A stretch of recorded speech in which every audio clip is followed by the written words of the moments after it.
Firstly, good Erev Shabbos, as we say, on a Thursday, and I cannot believe it's Thursday again, but we're here, and the Birnbaums are on their way back from sunny Spain, and for Ezra Hashem, they've had a wonderful break, and it should be good for everybody, for them, and for all of us. So we said we're on chapter 38. And I'm very happy to say, and I hope, I don't know how many people are here, they're learning with us, because I can just see a black screen here, but we're good, because the most important thing is that we are just carrying on the process of actually inspiring ourselves to do that which helps us, and in the beautiful way that Rabbi Goldstein has presented this, and really helps us to assess. And one of the things that I try and get people to do also, even when we learn this during the week, is certainly for women, when they've lit their Shabbat candles and they've got a few moments to just sit and just reconnect with knowing what we are actually in the process of doing. So I found this book, for me personally, incredibly helpful, and I hope it is something for all of you as well. So Rabbi Goldstein tells us that rest actively, okay? So we don't find happiness in a life of only recreation and leisure, free from demands, challenges, and obligations. To create real lasting happiness, we need to work, struggle, and contribute. We need to live an active, productive life. And this idea goes literally to the heart of Shabbat.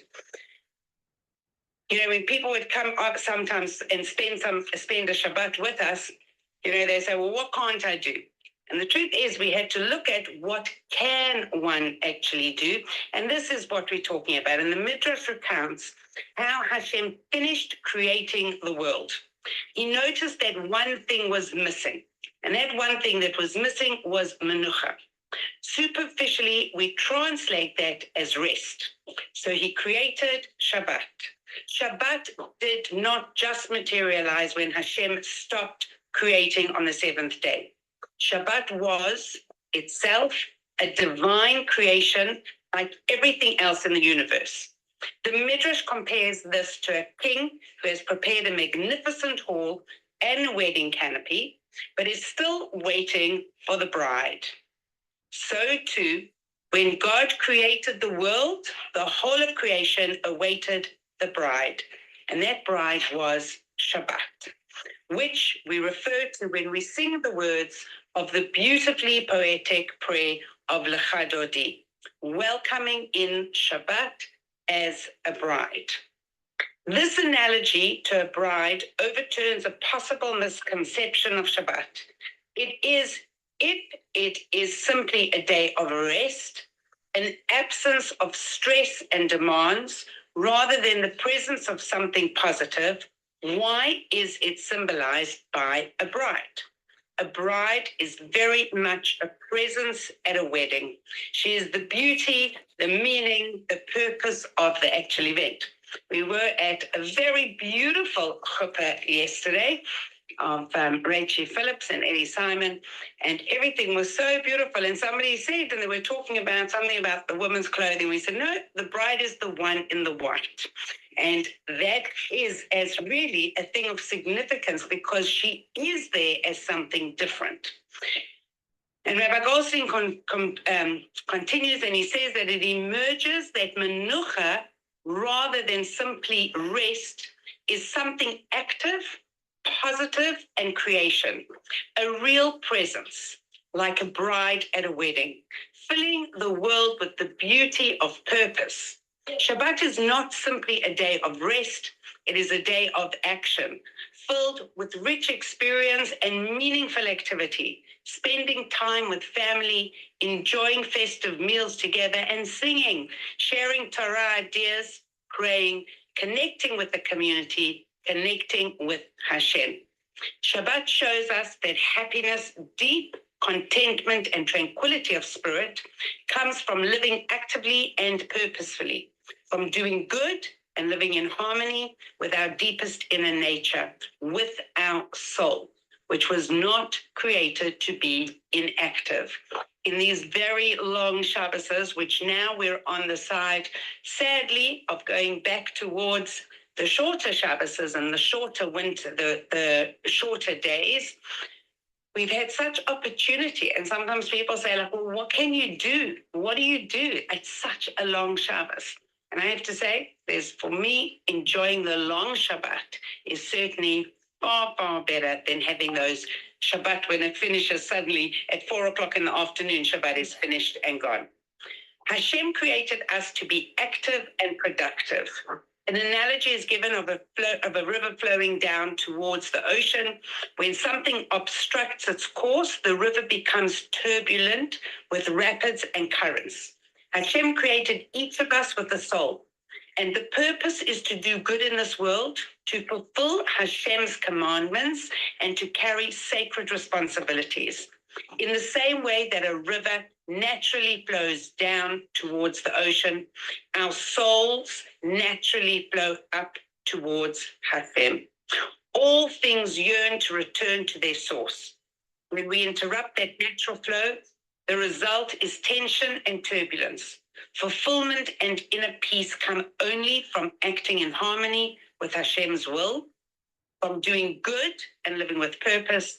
When we strive simply to avoid duty and obligation, when we cast off our responsibility to contribute positively to the world, when we seek our purposeless leisure, we do not find peace of mind or happiness.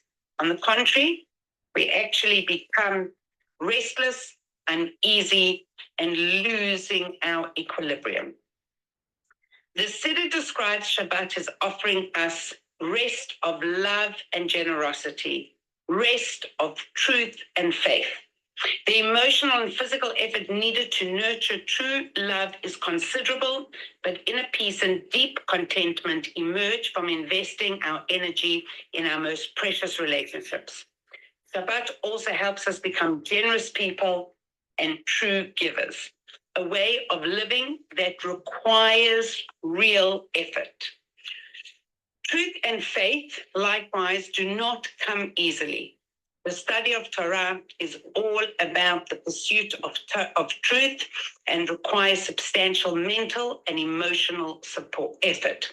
Faith in Hashem requires intellectual, emotional, and spiritual work as it develops and deepens over a lifetime. And yet, all this real effort brings with it the rewards of Shabbat. Rest filled with peace and tranquility, calm and security. And the message is simple. When we live actively and productively, fulfilling our higher purpose, we find peace and we create happiness. Shabbat is a day of growth and upward striving, which brings inner peace. And the Talmud says that when we part from someone, we say, go to peace. Say schem l'shalom, rather than go in peace. The search for peace is a journey in which we are constantly changing, creating, and growing. Inner peace is not a destination. It is not an undisturbed state of inactivity. And Shabbat teaches us that we will find peace when we journey towards it, when we devote ourselves to becoming happier, more fulfilled people, having an objective, knowing that we're fulfilling something that Hashem has told us is actually good for us, is one of those things that's hard for people sometimes to think about. Going back to the dawn of creation, when Hashem said that the world was empty without its bride, without Shabbat, we now have a glimpse of an understanding of what he meant.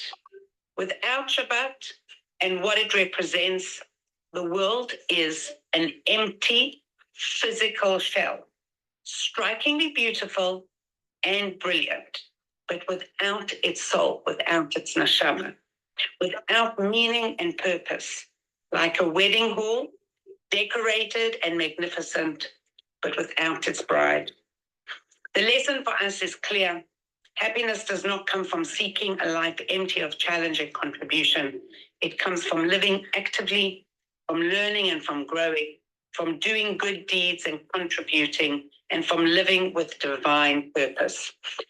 And I certainly know that one of the challenges, and that we hear so often from Chayalim, from our soldiers who would love to be at home with their families, keeping Shabbat, eating homemade Shabbat food, singing Zmirot, and literally being around the places that we all happy and comfortable to be, in a place of personal growth and finding something which is meaningful rather than just being there.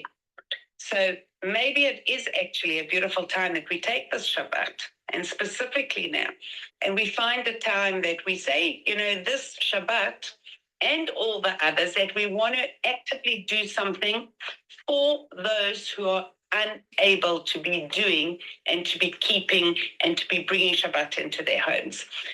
And certainly it is true of, unfortunately, a cousin, and I lost a cousin, a cousin in the war, and they are from Ranana, and I'm sure many people here have seen a lot of YouTube things and all these video clips of Yaron Chitters from Ranana. And he came home on a Thursday afternoon and surprised his mother and family, and they spent that whole Shabbat. And on Friday night, he said to them, he said, you know what? He says, come on, guys, this is too quiet here. We've got to sing. You've got to sing the way we sing when we're on base without going out on a Shabbat. Because really what we're doing, really what we're doing is we hear, sorry, I've just got another next program, sorry. What we are doing is that we hear and we're working on making Shabbat happen. Here we are in Ranana. Let's literally put our voices, our heart, and our love into the Shabbat that we have and make it happen. And I think that sometimes we do think, that it's just going to happen by itself. But the same way we have the work to prepare before Shabbat, and then we don't do any of the cooking or the extras, the same way even on Shabbat, we have to work a little bit to create that connection, to learn all the songs, to learn a little bit, and to make sure that we ourselves are really looking and bringing in that bride, filling the hall, the wedding hall, with simcha and joy. And hopefully we will be able to have the real Shabbat of Shalom. And that's why I love when we say good Shabbos, it's very nice, but when we say a Shabbat of Shalom, that we're really giving the blessing a place of really bringing in the Shabbat, and hoping that we should all really merit to have a Shabbat of Shalom and of fulfillment, and to be able to invigorate us in order to carry the entire next and continue until we come again very, very quickly to Erev Shabbat. So as I've got my holiday on, and tonight, if anybody wants to join us still, we have Essie Lazarus starting now on Wiser Women.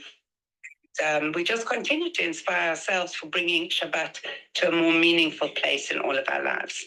So thank you, each and every one of you, for being there, for participating, for learning, and really telling Hashem that he comes first, and he's first in the world. He's given us this beautiful world. We're going to use this beautiful world